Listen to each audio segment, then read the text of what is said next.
thank you very much for coming, and it was great to hear the previous panel. It's given us some ideas for things we might want to talk about as well. My name's Dan. I'm the chair of the publishers of the Freethinker. I'm previously a long-serving member of the Council of the National Secular Society for nearly 20 years. I was also involved with the Sheffield Humanist Society, which existed from 1993 up to the 2000s. And we should also note that we have soft-launched the historical archive of the Freethinker in printed form on the internet. So that's now searchable, and we hope that that will make the lives of our historian colleagues easier, although we still encourage them to hold the things in their hands as well. There's sometimes no replacement for having the physical copies, is there? On the panel, we're going to be talking about the Freethinker as the voice of free thought. So if we have time at the end, we might think about what we mean by free thought. We'll see where we get to. But on the panel, we have David Nash. David is currently the Senior Research Fellow at Jesus College, Senior Research Fellow at Jesus College, Oxford. He was previously Emeritus Professor of History at Oxford Brookes University. Before then was at Leicester and York Universities, where his teaching focused on 19th and 20th century British history. And his research interests have included the history of atheism and secularization, blasphemy and radicalism. And his books include Secularism, Art and Freedom. I have a copy, which I may get him to sign later on, which is based on his PhD thesis, the supervisor for which is in this room, I believe. Also Blasphemy in Britain and America, and Acts Against God, Short History of Blasphemy. I've also got Blasphemy in the Christian World, a History, and Blasphemy in Modern Britain, 1789 to the present. So you can sign all three and triple their value. So very welcome, David. Also on the panel we have Emma Park. Emma is a freelance writer who's based in London. She was editor of the Freethinker from January 2022 to March 2024, which makes her our longest serving women editor, although only the second woman editor, to be fair. Before that, she spent a couple of years producing podcasts for the National Secular Society, and her academic background's in classics, philosophy and law. In the middle, we have Daniel Sharp. Daniel's based in Fife, Scotland, so we're an international panel. And he succeeded Emma as editor of the Freethinker. He's previously published with Ario magazine, Quillette, the Washington Examiner, Free Enquiry and elsewhere. He also writes in Substack, and is currently working on a book about Christopher Hitchens. Is that right? There we go. So a little bit like the Dickens Museum, the science for which I passed on my way here, we can cover the past and the present and the future. And we kind of can specialize a little bit, but inspired by the conversational approach to the first panel, we'll make sure people come in on all the points as best we can. Like the previous panel, we've found many connections between the past and the present and the concerns and issues of the free thought movement. And we'll hopefully have time for questions and comments from the audience at the end. So, is that all right, everybody? Good, okie doke. So, we'll start, I think, with the origins of the Freethinker itself. It was founded in 1881 by D.W. Foote. And David, ideally placed to talk a little bit about the early history of the Freethinker. You were interested, David, in talking a little bit about the relationship between George Foote and Bradlaugh, the way that played out for them. And about the ownership of Secular Society Limited, about the role of the Freethinker in the wider freethought movement and networks of freethinkers at the time. Would you like to say a few words about that kind of thing? Okay, yes, thank you very much. It's a sobering thought to be here celebrating the survival of a radical newspaper from the late 1880s right through to the present day. And in telling a sort of narrative about the earlier years, I suppose I concentrate on sort of two concepts. First of all, the idea of Charles Bradlaugh as an opportunity, but also thinking about George William Foote as a sort of catalyst agent. But first of all, about Bradlaugh. He's been mentioned in passing a few times so far.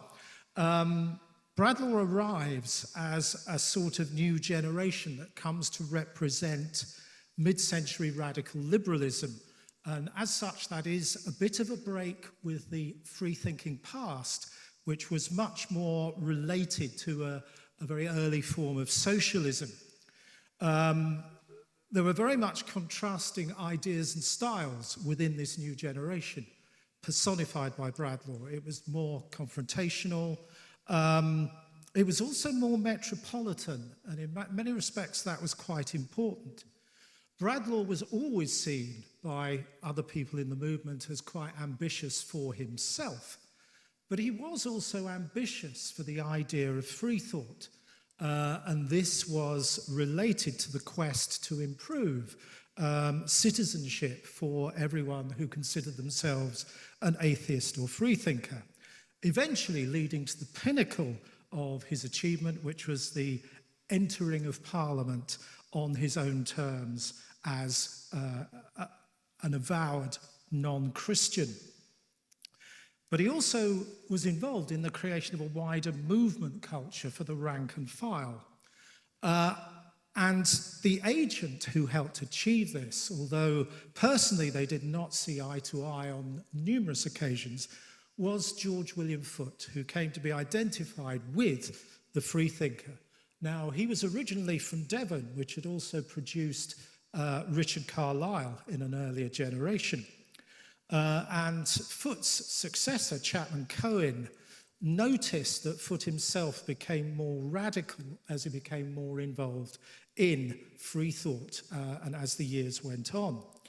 Now, he entered free thought in 1869 and worked on various publishing ventures and was eventually involved in founding the Freethinker in 1881.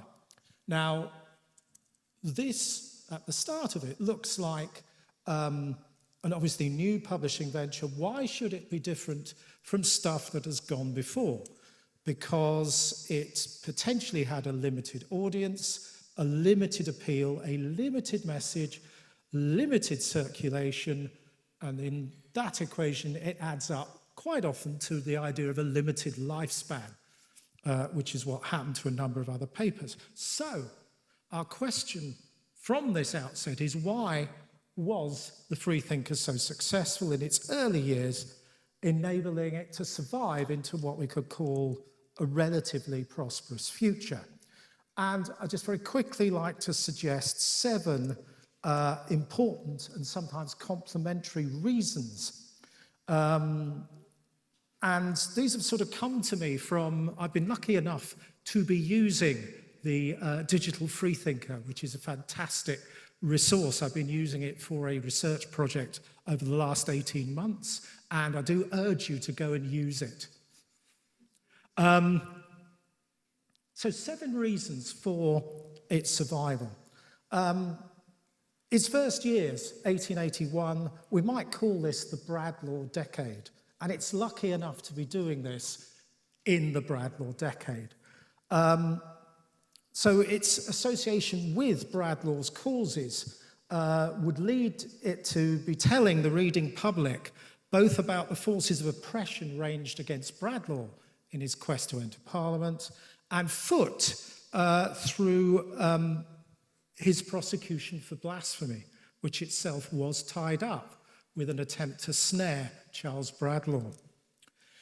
So both these events really kept the audience for these 2 dramas on the edge of their seats. So buying the Freethinker was buying into this drama. And if you think of this as the Bradlaugh decade, by the end of the decade, this involvement has rather paid off handsomely. Bradlaugh's crusade has been vindicated. He's in Parliament, working in Parliament for a variety of causes. And Foote's prosecution, though quite painful for him personally, he does come out the other side. and he has at least discredited the blasphemy laws for that particular generation. The next generation will rediscover them. And by the end of this decade, various correspondents, including Foote himself, are writing that Christianity is in inexorable retreat and victory is just around the corner. Reason number 2, I'd call this editor continuity. Foote starts editing in 1881, and apart from his short break whilst in prison, he still edits it until his death in 1915. Chapman Cohen then edits with an unbroken line until 1951. So what you've got is you've got 2 editors spanning 70 years, and I doubt many other radical newspapers could boast of that. Reason number 3 is Foote was quite flexible in what he published. He could be really militant and scathing when he wanted to be, but also quite intellectual and sober on other occasions when he thought the matter demanded it. He's also pragmatic enough to vary the tone and content of the paper. We'll see in a little while some of the cartoons he published in the early years, but by 1889 he's realized that these are not necessarily central to the paper and the Freethinker's message, so he just quietly drops them and they are not seen again. Reason 4, on many occasions I think the Freethinker managed to be all things to all men and women. It always made sure it covered the right causes: progress of secular campaigning, normalizing secular outlooks in public life, the cause of secular rights around deathbeds, recantation and atheist burial, republicanism and imperialism, the growth and development of the woman question, although it could be quite lukewarm about that. Certainly Foote recognized the woman question was important, but he always worried that women were still the central fountain of spirituality. So he was always ambivalent about that particular issue. It always encouraged anti-clerical content, and it remained lighter in tone than the National Reformer. Its content frequently varied. I'm always struck by the fact it had 2 columns. Acid Drops, which was full of content that was anti-clerical, and Sugar Plums, which was pro-secularist. And I'm interested that Bill Cook mentioned the word pessimism earlier. I always wonder that if you're in an optimistic mood, you might turn to Sugar Plums first. But if you're feeling pessimistic, you'd want to read Acid Drops first. But it also interacted with its audience with a correspondence column, but also another column where Foote would reply to individual letters requesting information or seeking to inform him of information he might not know about. Reason 5 is, I think it editorially managed to stay on the straight and narrow and did not go off on a tangent. Some more serious papers lasted only a short time because they had a niche market. And others ran into obscurity, or if we're thinking about the National Reformer, it was really never likely to survive the death of Charles Bradlaugh. Reason 6 is that the Freethinker had a consistent roster of really, really good writers. Foote was a considerable talent himself, but other writers like W.P. Ball, James Mazzini Wheeler, Charles Watts, who Ted has already mentioned, and latterly Chapman Cohen, and for a while J.M. Robertson. And number 7, I suppose, finances. It was relatively easy to lose money on a radical paper, and certainly Foote did lose money and had to be bailed out on a number of occasions, but he managed to keep going just about. until he eventually came up with the idea of founding the Secular Society Limited, which he saw as a way of getting round the law which prevented the bequeathing of money for secularist purposes and campaigning. And once he'd got a limited company, it was then possible to subscribe to this company, which managed to keep the Freethinker afloat. And after Foot's death in 1915, a year later, another company was formed in his memory called G.W. Foot and Company, which again was another publishing venture which aimed at establishing stability.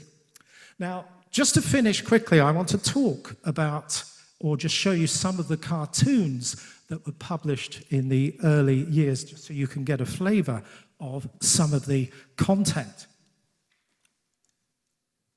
Green button. Green button. Whoops.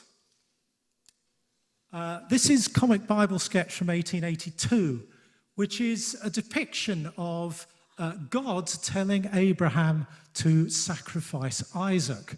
And I suppose one of the attempts to make this particularly funny is to modernize the idea. So God is handing Abraham a shotgun, and there is poor Isaac sat on a stool, learning his alphabet, crying because he knows what's about to happen. Now, I always wonder about how something like this was consumed by its audience. Did you have a sort of secular family tableau whereby mum and dad are laughing at it and they then show it to the kids? Or do you envisage that this is carried into work by, or factory by a workman who then passes it around his compatriots at tea break time? This is another depiction of the same particular Bible story. But I'd like to highlight this one because there's also a number of serious points that are made in some of these cartoons. This is really sort of depicting Foot's regular accusation that Christianity itself had become appallingly vulgar, and he hated the Salvation Army. And I've always understood this, but in recent months, having spent a lot of time with the Freethinker itself, I've begun to sort of discover that it's not just hatred of the Salvation Army, it is a sustained hatred of the Christian doctrine of salvation, which appears to many writers and readers to be against morality in its basic form. So this is a description of salvation as some sort of dodge, but also as Christianity gone unbearably vulgar. This is the famous Moses getting a back view cartoon, which was part and parcel or wrapped up with the Freethinker prosecution, which occurred in 1883. It's a sort of, Foot always said it was the depiction of a illustration from a Dutch Bible, which he actually published a few weeks later. And this is what inflamed public opinion at the time. But I'd like to finish by just pointing at this particular cartoon, which is called Going to Glory. And again, it is the critique of the doctrine of salvation. And what you have here is a murdered individual with a grieving child, orphan and widow, and the murdered individual goes down here to hell. Over here we have the murderer, having been hung and having had his sins wiped away by a preacher, is ascending up to heaven, where God is attended by angels. And if you look closely, the angels are all wearing Salvation Army caps. Now, it's better drawn, it's more sophisticated than the Bible sketches, and it's making a very serious point. I'd like to just point quickly to two other things in this. One I had noticed and one I hadn't noticed till someone in the audience pointed it out to me. The first thing is that this is in the shape of a cross. The action of it takes place in the shape of a cross. And the very last thing is that I'd like all of you to partially close your eyes and squint at this picture, because someone in the audience once told me that God is overseeing this whole image. And I said, well, what do you mean? They said, well, look at this particular outline here, which is a head and an arm stretching right through. You can really only see it when you squint at this particular cartoon. Okay, thank you, everyone. I think I'd better leave it there.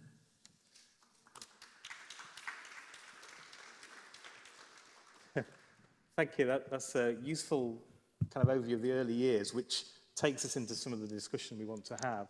I'll just leave it there. I'll pass that across to you, Emma, because you might want that for some of the things you want to say. There's a couple of points I want to pick up from what David's been saying. I'll invite Daniel and Emma to comment on. First of all, we have up there a statement from the very first issue of the Freethinker, which set out the aim of the Freethinker then. An anti-Christian organ that will be chiefly aggressive. It will wage relentless war against superstition in general and against Christian superstition in particular.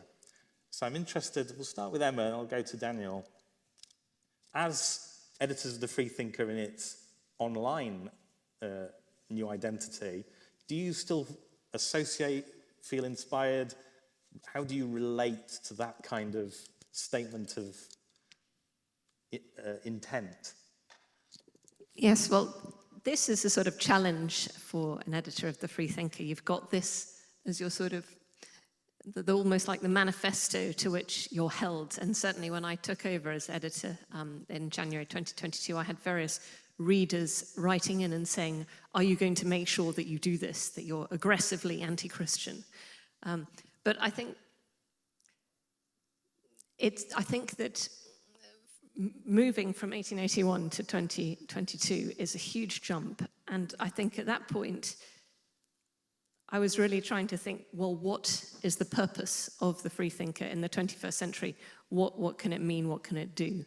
And indeed, some skeptics said to me, well, you know, look, guys, we're mostly humanists, we're mostly secularists, we're mostly atheists in our society. What can free thought mean?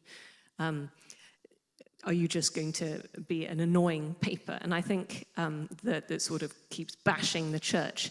And if you look at the whole history of the secularists and the humanists in the 20th century, including in the pages of the freethinkers throughout the 20th century, especially in the second half of the 20th century, say the 1960s, 1970s, you get a lot of antagonism between the humanist and the secularist movements. And in fact, I think this is something which perhaps would be worth writing about a bit more by someone. We've had an excellent book about the humanist movement in modern Britain, to which David was one of the three authors, which focus more on the humanist side of things, but we also have the secularist side of things at the same time. And what we see in the Freethinker is that humanists like David Pollock, for example, are saying, oh, you secularists are just too narrow. All you're doing is bashing the church. All you're doing is attacking religion. Why don't you come up with something more positive? Why don't you come up with some actual values? And I think this is where the humanist trajectory has always been, to look for values, to look for meaning, to come up with more of a sort of a whole philosophy, whereas the National Secular Society and the secularism of the Freethinker, to the extent that they're connected, have been looking more at the sort of the critical approach, often specifically focused on religion, on getting rid of religious privilege, challenging religious privilege, which is still their slogan today, and trying to aim to sort of campaign for a society in which no one is either advantaged or disadvantaged because of their religious beliefs or lack of them. So in a way, it's a much more sort of narrow, you might say, a narrow approach. But I think that the humanists, and indeed at least one past editor of the Freethinker, Jim Herrick, who was editor from the late 1970s to 1981, became disillusioned with the Freethinker because they said it was just about being critical, it wasn't doing anything positive, and it was just about infighting. And this is all a bit out of date. I think people like Jim Herrick were thinking it's time to move on. And I think the previous panel were also talking about, well, what are we going to do with humanism today? How can it be relevant for things like the climate crisis, other challenges we're facing? So the editor before me, Barry Duke, took more of a sort of, if you like, classic challenging religion angle. But I was trying to think, well, what role can a critical magazine have in today's world? Does religion have the place that it had before? And I would argue that when Bradlaugh and Foote were sort of were fighting, were challenging religion, it was because religion was so fundamental to society at that time. Religion was the authority that they were questioning. Religion was the authority that was dictating to people how to live, dictating to people their morality. But that has changed so much now. You can't say that anymore. And, you know, they were Republican, partly because the monarchy was associated with divine privilege to some extent. And if you look at, for example, the way that they were also in favor of greater self-determination in India and other places as well, it was their sort of humane, humanist-like views, but also because they were just against this idea that there was this religious-like hierarchy in every aspect of people's lives. So how can one apply that to the 20th and the 21st century? I think you have to move on, and I think you have to think, well, how can one make the Freethinker relevant to today? Well, it's about superstition. It's about challenging superstition. Well, what does superstition mean today? So maybe if I just... Yeah, so this is some of the sort of the ideas of what the Freethinker was about before, and the one just before me is the blue one at the top, the voice of atheism. So that's very much Freethinker is being against religion, pro-atheist. So I thought, well, how can we make this a bit more positive? Well, what are the values that we might associate with Freethought? Well, we have to think, what does Freethought mean in the first place? But we might think that three things I think that we see as three currents in Freethought going right back to the 19th century and even before. Liberty, I think, is essential. It is the liberty of the individual to think for themselves. And in fact, if you look at the motto of Conway Hall above the stage, it is "To thine own self be true." It is about the individualism. The idea that you have to think for yourself, which is also a motto of the 19th century secularists. That although you have to use the knowledge that it's available, ultimately you are responsible for your own views. And you have to have the ability to think for yourself and the ability not to be constrained. In the previous panel was talking about different types of free thought, the idea that it might be a lack of inhibitions. But we might want to make something more positive of that. But you've got to have liberty to think as the starting point. Reason, absolutely, and that's again a big thread that we see running through free thought, rationalism, the idea that you don't just think any old how, you think according to the rules of thinking, the reasons. You don't just think at random. You have to be governed by the rules of logic, the rules of scientific evidence, if you're thinking in that way, the rules of argumentation, not just rhetoric but actual rigor. So that's the second important strand. And then the third is humanity, because fundamentally you can be very inhumane if you just think and reason and be atheist. Maybe, for example, we might see in the human rights abuses in Soviet Russia, for example. So fundamentally, underneath this all, we have to have the humanity, we have to have the individual, and the idea that we all matter, and each individual is an end in themselves, not a means to someone else's end, not a means to a political end, to a greater political goal. And I think, in fact, one of the ways that we have seen the idea of religion and free thought in contrast to it develop in the 20th century is in the idea that superstition or religion, sort of a religious authoritarian view, is not just about, traditional religions like Christianity or Islam, but it is also about political systems which require a religious-like subservience, like communism or fascism or any sort of totalitarian system. So again, I think we have to see free thought as being opposed to that, because all these totalitarian systems are about the collective and about treating the individual as a means, not as an end. So free thought always has to go against that, I think. And so I came up with this sort of definition in a way, or idea of what free thought might mean in the 21st century, which I used as a sort of, if you like, mini manifesto for the direction I wanted the Freethinker to go in. You know, the superstitious attitude, which can include both deference to received opinions, but also for those who have power in the exercise of opinions, to assume infallibility and to assume that their views are beyond question, whether because they think they are morally right and everyone else is morally wrong, or because they just have the power. And this can appear in many different guises. I mean, for Bradlaugh, it was primarily theological, but there can also be other ones, other ways in which people assume that they are right and others are wrong, which need, I think, to be challenged in the modern world, whether cultural, moral, political, nationalistic, even scientific or technological. And I think we've seen all of those come up in recent years.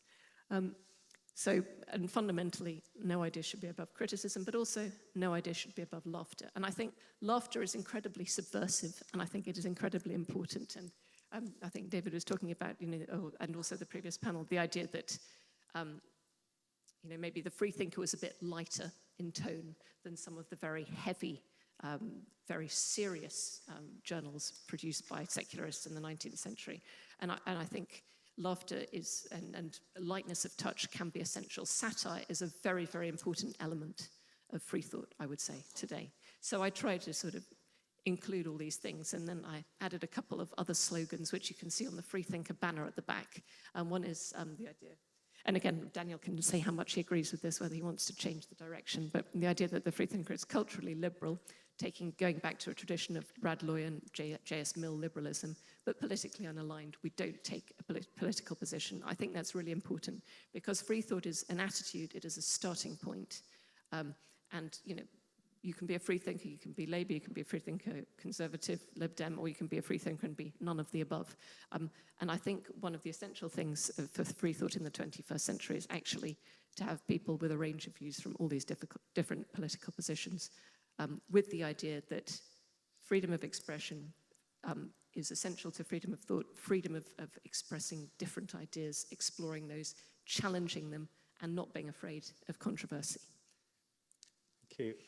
If Daniel does disagree radically with those slogans, we'll have to get a new display. So, Daniel, do you want to comment on, are there differences between your approach and Emma's, and how do you see your predecessors' legacy? I don't think there's fundamentally any difference, really. I pretty much agree with everything Emma just said. But I think maybe a slight difference of emphasis, because I think going back to the militancy against religion of the 19th and 20th centuries, I think that still has a place today for, well, a couple of reasons. One, internationally, religion is still a pretty big deal. In many places across the world, the fight against religion is the fight for human emancipation. All you have to do is look at Iran and the women burning their hijabs there and being murdered for it. And even looking just to Europe, right now in Europe as we speak, there's a holy war, a Christian holy war being conducted in Ukraine with the explicit blessings of the Russian Orthodox Church, the Christian Orthodox Church there. So even Christianity, which seems to be so much defanged these days, and to a certain extent it is in many places, is still a pretty big threat to fundamental human freedoms. Actually, even across the Atlantic, we've got Trump and Christian nationalism and Project 2025, which has pretty explicit theocratic aims for America, the world's first great secular democratic republic. And there's a very real threat that that is going to be seriously challenged in the next few months and years. Even looking at American funding, for example, over the past couple of decades of Jewish settlers in Palestine, that's not exactly helped things there. It's not exactly gone any way towards achieving a two-state solution or American Christian fundamentalists funding the worst elements in Israel, also fundamentalists, just Jewish fundamentalists, in the hope of bringing on the second coming. And they poured huge amounts of money into those people. And they've poured huge amounts of money into the European far right. And they've poured huge amounts of money in missionary activity in Africa. Uganda, for example, where there was a law quite recently that punishes homosexuality with death. And in large part, that came about after many years of lobbying by American Christian fundamentalists. So even Christianity, which is still a big threat. So I think in terms of waging war against the Christian religion, I think that's still a big part of what the Freethinker has to do. Although it's, of course, as I mentioned with Iran, it's not just Christianity, especially internationally across the world. There are many different religions, in particular Islam, Afghanistan, Iran, for example.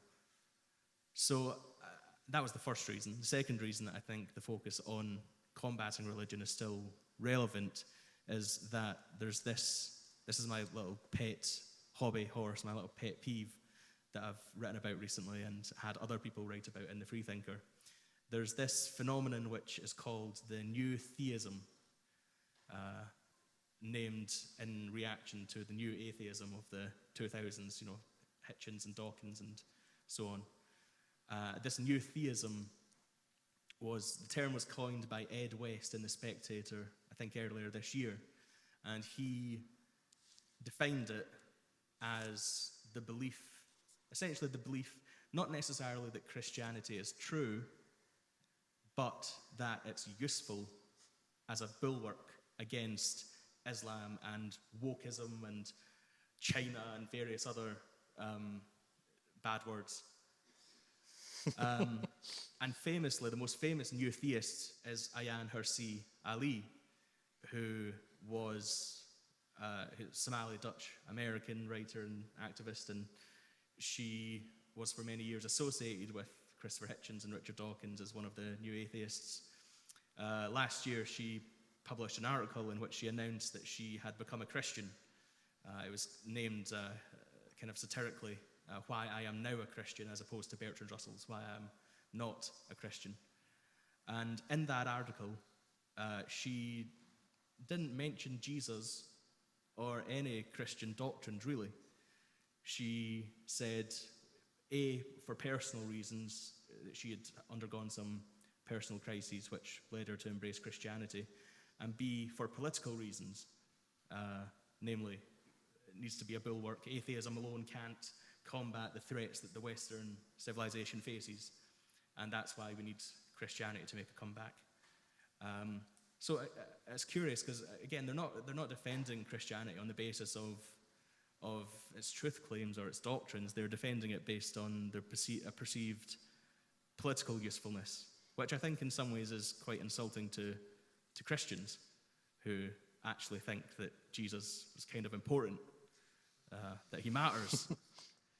And one of sort of the main, I think, perhaps, well, it depends how far back in history you date this. It's not a new argument, of course.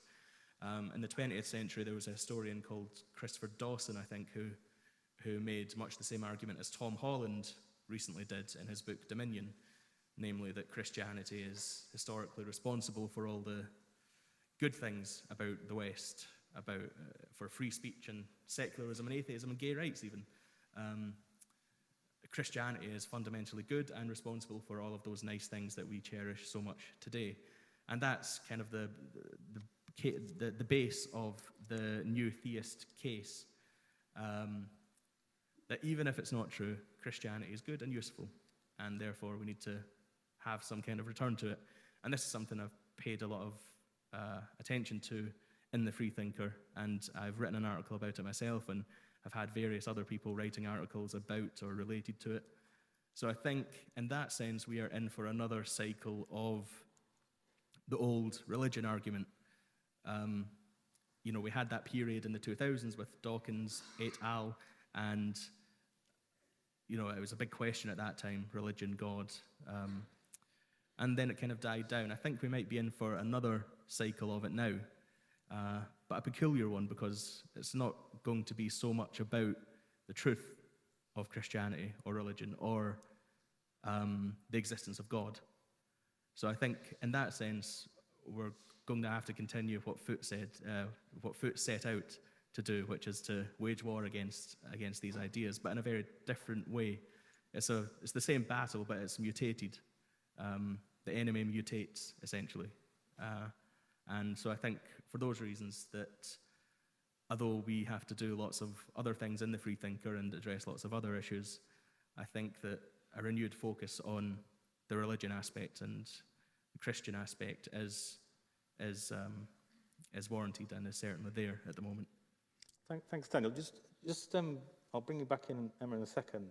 I've got a thought of my own, which was that I remember when I first got involved in the secularist movement, I'd started out in what was then the British Humanist Association, and it was the Rushdie case in '89 that drew me into the more militant, at the time, National Secular Society.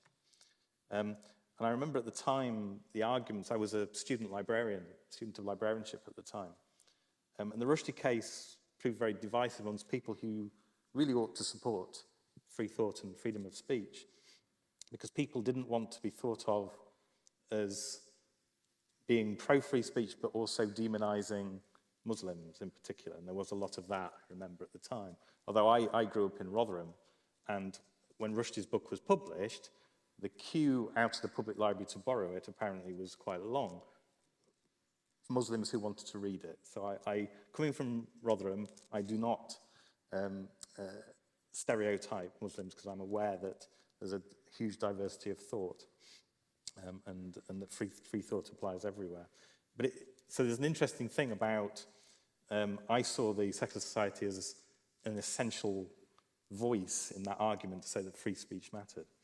What's interesting that's happened since is that Humanist UK, as it is now, has adopted much of the secularist language that they then did not like. So Andrew Copson has written one of the OUP's very short introductions on secularism. That would not have happened in '89 or before at all. They saw secularism as dusty and old. So that's an interesting change to me. And also, I was interested in some of the comments of the previous panel and also comments that Emma made, that it's really important to distinguish between criticism and demonization, and where kind of a criticism of the power of the Vatican shades into an anti-Catholic prejudice. And we see this with Islam and Islamophobia, although the language and the definitions are really difficult. I remember reading the account once of Jewish anarchists who stood outside the synagogue throwing bacon at people attending the synagogue. And you kind of think, okay, what's going on in your head there? How is that helping a debate? It's really curious how these people can lose track of what matters. And one of the things I think the Freethinker stands for is the standards of debate. I was interested, David, before I bring Emma back, in you mentioned that Foot did change his position and change his editorial role. Do you think that Foot Cohen would recognise where we've reached now? I think that's difficult to say, but one thing I'd like to pick up on, it's been very interesting listening to more current editors and in my mind putting this alongside the past, is I'm struck by how much Foot and his compatriots were trying to shape their weapons of attack.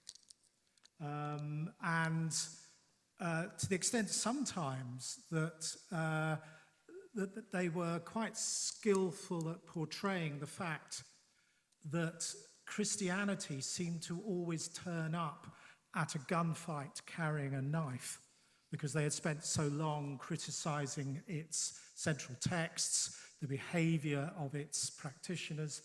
And there's an extent towards the end of the 19th century when they almost feel as though they've overdone it, that Christianity has retreated too far, because you do get some articles where they're saying, why are you running away? Why don't you come back and fight?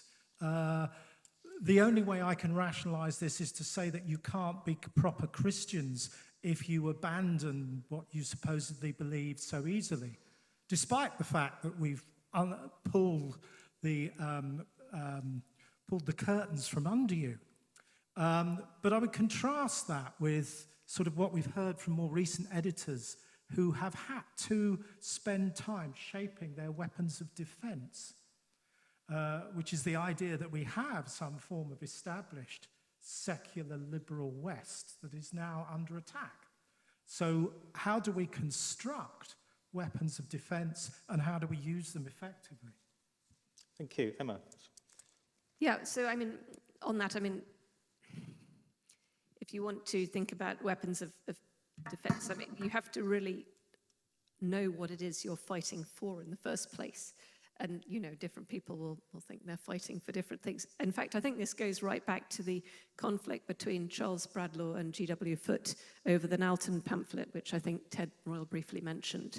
So Charles Bradlaugh wanted to publish a pamphlet which would help working class married people, not unmarried people, to take contraceptive measures so that they wouldn't have more children than they could support. But this was, I think, I mean, correct me if I'm wrong, David, but this was generally not sort of shied away from by many secularists because they thought it was just maybe either immoral or just not appropriate to be talked about.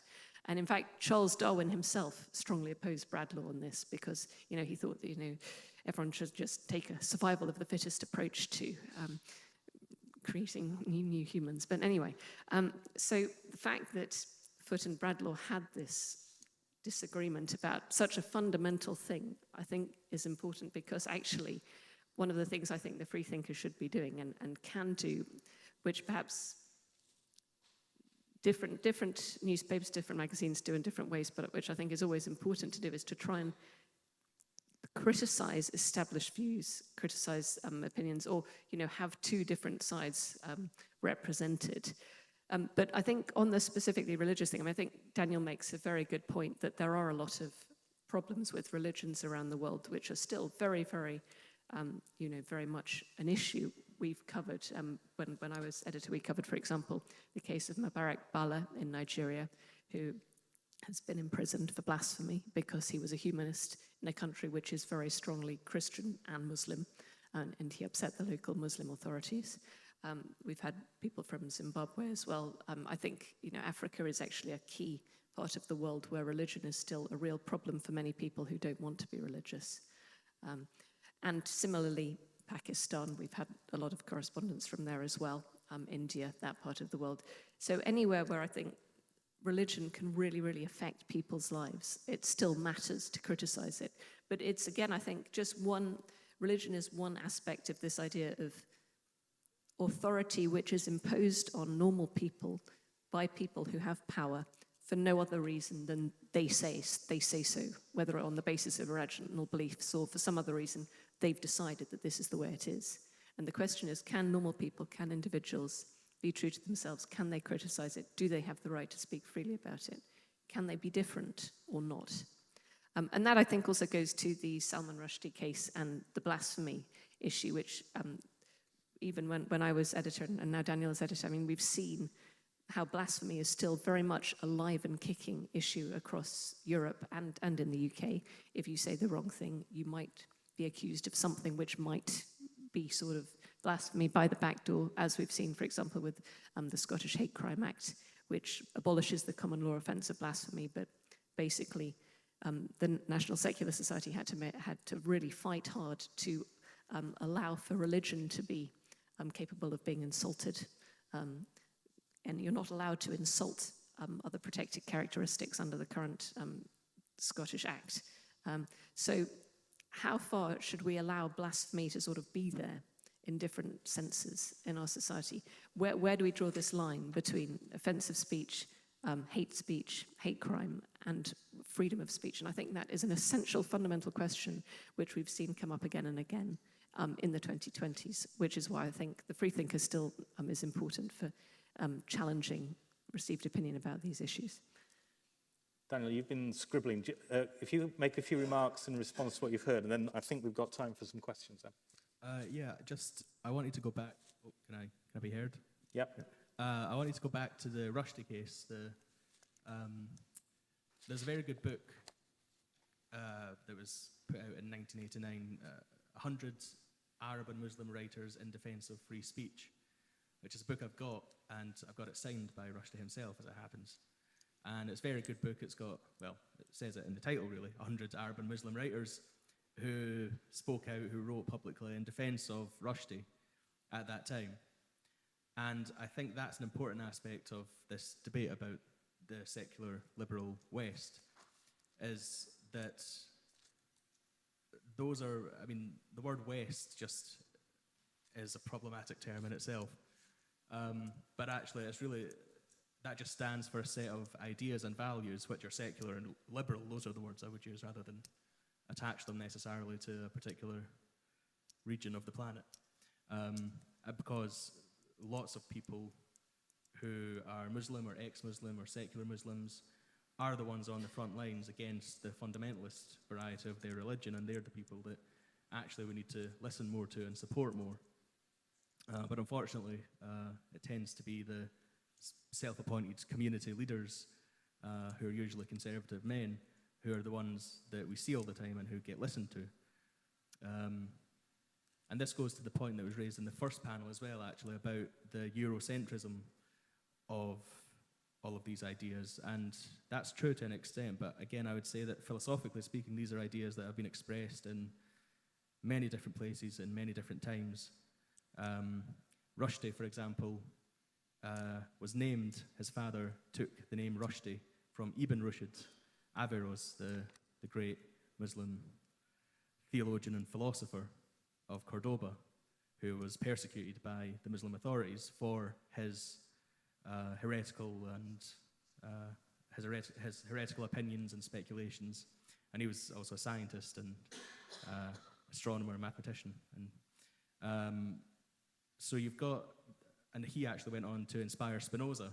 Some of his ideas went on to inspire Spinoza. So you had, I mean, Averroes took some ideas from the ancient Greeks, and then Averroes spread into the Christian West, and his ideas were condemned by the Catholic Church as well. And then they went underground for a few hundred years, and then they arose again and inspired Spinoza. So actually you have Greek, ancient Greece, Christian West, Muslim theologians and Jewish heretics. So the story is a lot bigger than just the West or the European West. These are ideas that you can find everywhere and that have been expressed everywhere. And perhaps we should do a better job of emphasizing that these are universal ideas and that they have been present throughout history in many different regions of the world and in many different contexts. Thank you very much. I think we'd better open up for some questions. Otherwise, I'm going to be criticised for my time management. We've got a microphone being run around the room over there. Yeah. Well, thank you very much. Long live the freethinker, I say. Right? And can I thank the two editors, or one current editor and their predecessor, for giving us a very clear, or to me a very clear, manifesto for the future.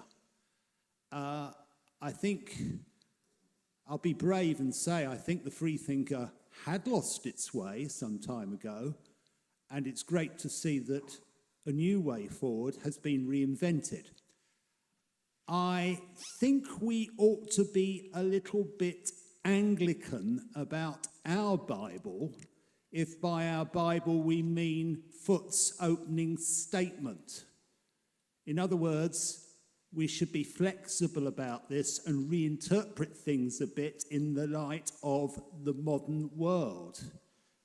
And I think to emphasize that point, or to explain that further, I would like to say that for people like Bradlaugh and Foot, actually, atheism, free thought, was not the end product they sought.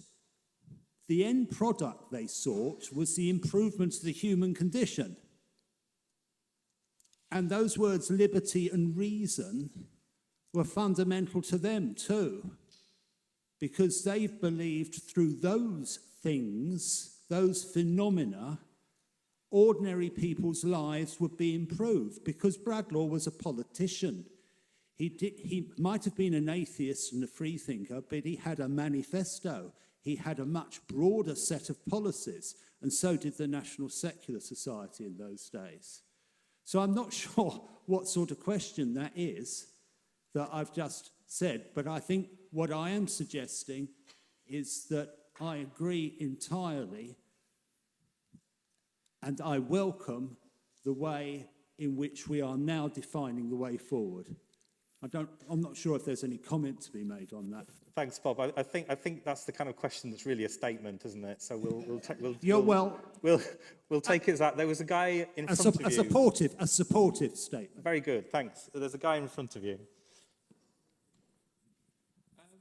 Just a quick one. How long has old Porcus sapiens been with us, and what was the thinking behind him originally? Oh, yes, that was my crazy idea. So, right, and so, yes, it met with a certain amount of generated controversy on the board of the GW foot. But anyway, it is based on a pig with a human face in The Forest Fire, which is a 16th century painting by Cosimo di Piero in the Ashmolean, which is thought to be influenced by Lucretius, who was a Roman Epicurean poet that I studied when I was at university. And Lucretius's idea was, back in the 1st century BC, was a sort of early idea of evolution. That at the beginning, well, nature tried all sorts of things. She tried sort of combining pigs with humans, sometimes wombs grew from the ground all by themselves and stuff. And eventually sort of the force of nature worked out the right way to fit people and animals together. So it's a sort of an allusion to the fact that actually ideas about evolution, scientific ways of thinking, non-religious ways of thinking, go back a very, very long way. And also there's a long tradition of using the pig as a sort of representative of a slightly satirical approach, which I wanted to add. And I would just like to thank Paul Fitzgerald, the cartoonist, who we'll be hearing from later, because he was the one who actually drew that picture. There you go. A quick question with a much deeper answer. I've always liked it as an idiosyncratic reflection of kind of Emma in a way. And the Freethinker board has always been willing to allow editors their own head and these kinds of things. And we did say to Daniel, if you want to lose it, you can. But Daniel likes it too. So yeah, it's Marmite, I think, isn't it? But it's good, I think. Yeah, just over there. So I apologise if you've already kind of handled this because I arrived a bit late. But I wondered, with this idea of criticising Islam, because of this rise of the far right recently, I've noticed, like, as a cartoonist on these issues, I've kind of kept my gob shut for a while because it just seems inappropriate to be putting on the pressure at the moment when people are trying to set fire to hotels and so on and so forth. But I've noticed that ex-Muslims themselves aren't holding back. It's really interesting to see some of the writers from that group who haven't made any kind of concessions to what's happening at the moment. So I wondered, it's a bit of a dilemma really for me and for a lot of people, I think. I wondered if you had any thoughts on how we go about being tactful and reasonable and supportive during these horrible alt-right incidents. Well, if I might recommend a recent article in the Freethinker by Sarah al-Rukeshi, who is an ex-Muslim. She wrote an article about the riots, the far-right riots, and she condemned some of the ex-Muslims who have actually supported the far-right. And so I think the answer really is that we follow the lead of people like her and the Council of Ex-Muslims of Britain, Mariam Namazi, who they put out a statement about the riots saying we condemn the far right. I mean, and Mariam Namazi has always been very consistent in her opposition to far right ideas as well as Islamism. So follow the lead of good people who are consistent in their values, and then I don't think you can go wrong, really. I think the phenomenon of riots is also not a new one. You can think back to anti-Catholic riots as well, can't you? These things have occurred throughout history, whipped up. it raises lots of questions about free speech. We've seen people locked up for things they've said on Twitter/X, which are reprehensible. I saw Boris Johnson complaining about the use of the legislation that his government had passed for that, which you kind of think, yeah, we don't need to listen to you anymore. But coming from Rotherham originally, I was watching those pictures. It's debatable whether that hotel was in Rotherham, frankly, but just on the outskirts. But there's likely to have been people I knew there, and you kind of think, there's absolutely no way that this can be tolerated, and no way that an organisation such as a Freethink, which is the aims we have, should be seen to be supporting it. There's lots of questions around it, though, and that's the interesting thing, where the rights, responsibilities, free speech begin and end in conflict. They never go away, do they? Well, there's another article recently as well, which sort of tackled that angle of free speech. It was very critical of the arrests that have been made for posts on X and all the rest of it. And the guy who wrote that, Noel Yaxley, is a very good writer, though he's a bit on the right, a bit more on the right than I am. Well, quite a lot more on the right than I am. But but that goes back to another tradition of the Freethinker. I was just rereading this book by Jim Herrick, a former editor of the Freethinker, which was published in 1982, and it was a history of the first 100 years of the Freethinker. And I came across a few interesting cases in there that have some relevance. So, for example, there was a bill in 1957 that was proposed to outlaw racial prejudice, and the Freethinker opposed that bill. I think a guy called David Tribe wrote a very good article. There's a quote in here which is an excellent summation of the case for free speech, very concise. And then after that, the Freethinker actually published an article by a Powellite, as in Enoch Powell of the Rivers of Blood, which was then followed up with a response to that, and lots of angry letters. So the Freethinker's always been a place where we actually publish things which even we don't agree with, even things that perhaps even go against some of our fundamental ideas. I mean, in the past, they've published religious people, clergymen, and so on and so forth, always with the idea that it's a space where anyone else can come and pen a rejoinder or write an angry letter or email these days. And I think that's a good tradition, although, of course, we can debate, and people did write in and say, actually, you shouldn't have platformed this Powellite because that just gives them respectability. So you see this debate has been going on for quite a long time, and it's not going to end anytime soon. But the Freethinker's always been part of that. And again, although we can debate and discuss it, but I think I'm on David Tribe's side on that question. So thank you very much, everybody, and thank you, panel.